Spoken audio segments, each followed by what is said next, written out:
और बीजेपी वालों से मैं कहना चाहता हूं, कंपटीशन करना है तो काम की राजनीति का कंपटीशन करो केजरीवाल से।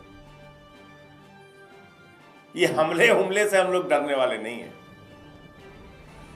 ये हमले और जुमले वाली पार्टी बन गई है।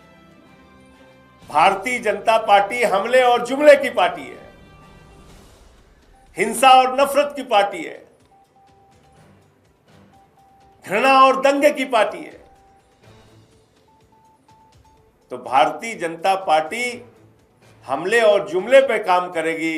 अरविंद केजरीवाल काम की राजनीति को एक एक जन तक पहुंचाएंगे। फ्री बिजली, फ्री पानी, फ्री शिक्षा, फ्री इलाज, माताओं बहनों के लिए बस की यात्रा फ्री, बुजुर्गों के लिए तीर्थ की यात्रा फ्री, फरिश्ते जैसी स्कीम, ये सब कुछ दिल्ली में जारी रहेगा। और याद रखिएगा, गलती से भाजपाई आ गए तो इस सारी योजनाओं पर रोक लगा देंगे। क्योंकि मैंने तो पूछा, 22 राज्य में कहीं भी ना तो फ्री बिजली देते हैं, ना फ्री पानी देते हैं, ना फ्री शिक्षा देते हैं, ना फ्री इलाज देते हैं, ना माताओं बहनों के लिए बस की फ्री यात्रा देते हैं, ना बुजुर्गों के लिए तीर्थ यात्रा कराते हैं। ये सिर्फ और सिर्फ जनता को लूटने का काम करते हैं, हमले और जुमले। बीजेपी वालों का दो नारा है, हमले और जुमले। तो इनसे सावधान रहिएगा। इस पदयात्रा में मैं फिर से लोगों से अपील कर रहा हूं, हाथ जोड़ के, भारी से भारी संख्या में आदरणीय अरविंद केजरीवाल जी की पदयात्रा में शामिल होइए, उनके इस अभियान में शामिल होइए। दिल्ली का तनिक भी नुकसान केजरीवाल जी नहीं होने देंगे। दिल्ली की सारी योजनाएं जारी रहेंगी। उसके लिए उनको जितनी भी कठिनाइयां उठानी पड़ी, आपसे छुपी हुई नहीं है। एक मुख्यमंत्री जिसको अपने पद से इस्तीफा देना पड़ा, एक मुख्यमंत्री जिसने इनकम टैक्स कमिश्नर की नौकरी को लात मारा, एक ऐसा व्यक्ति, एक ऐसा शख्स जिसने झुग्गी की बस्तियों में रह के दिल्ली के लोगों का दर्द समझा, एक ऐसा व्यक्ति जिसने भ्रष्टाचार विरोधी पूरे देश में आंदोलन खड़ा किया। और आज दिल्ली को बचाने के लिए ये पदयात्रा की मुहिम जारी रहेगी। और ये खुली तस्वीर की तरह है। हम चाहते हैं बीजेपी इस पे खुली बहस करे। हिंदुस्तान के 22 राज्यों में भारतीय जनता पार्टी की सरकार है। एक राज्य का नाम बताइए जहां पर वो फ्री बिजली देते हैं। एक राज्य का नाम। हिंदुस्तान के 22 राज्यों में भारतीय जनता पार्टी की सरकार है।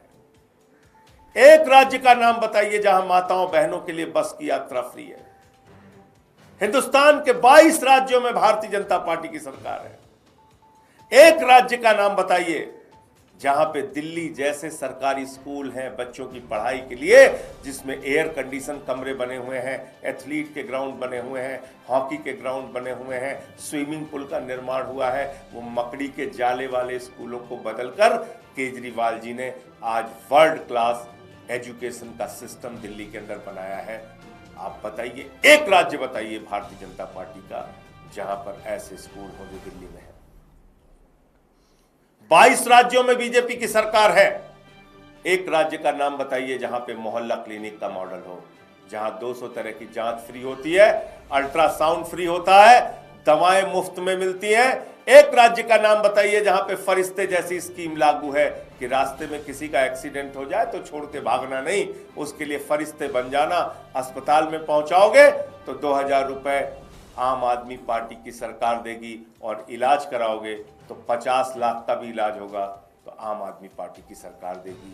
केजरीवाल जी ने ये स्कीम दिल्ली के अंदर लागू की। बताइए, आप काम में कंपटीशन नहीं कर सकते केजरीवाल से।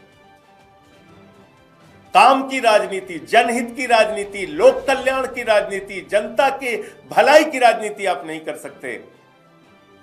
तो आपने क्या किया? एक एक हमारे नेताओं को पकड़ पकड़ के जेल में डाला। अरविंद केजरीवाल को पकड़ के जेल में डाला, मनीष सिसोदिया को पकड़ के जेल में डाला, सत्येंद्र जैन को पकड़ के जेल में डाला, संजय सिंह को पकड़ के जेल में डाला। आपने सबको पकड़ पकड़ के एक एक करके जेल में डाला। किस लिए जेल में डाला? कि दिल्ली का काम रुक जाए। किस लिए जेल में डाला? कि दिल्ली में ये योजनाएं जो दिल्ली के 3 करोड़ लोगों की भलाई के लिए चल रही हैं, इस पे स्टॉपेज लग जाए। अब देखिए क्या कर रहे हैं लोग। अभी ताजा उदाहरण है, छठी मैया का घाट तोड़ने और रोकने पे आ गया। एक इनके बीजेपी के पार्षद ने छठी मैया का घाट तोड़ा था और अब डीडीए कह रहा है छठ पूजा के लिए अब घाट नहीं बना सकते। और दिल्ली के अंदर केजरीवाल जी ने छठ पूजा के घाटों की संख्या जो पहले की सरकारों में थी उससे 10 गुना ज्यादा, 20 गुना ज्यादा बढ़ाने का काम किया कि जो हमारा भाई यूपी बिहार नहीं जा पाता वो कम से कम दिल्ली में रह के छठी मैया की पूजा कर सके। ये बातें बताएगा कौन, लोगों तक पहुंचाएगा कौन? अरविंद केजरीवाल जी और एक एक आम आदमी पार्टी का कार्यकर्ता इस पदयात्रा के माध्यम से जन जन तक पहुंचेगा, एक एक व्यक्ति तक पहुंचेगा।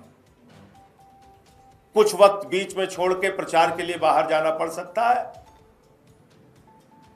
कहीं उपचुनाव और कहीं चुनाव हो रहे हैं, वरना पूरा समय नवंबर और दिसंबर का ये पदयात्रा जारी रहेगी।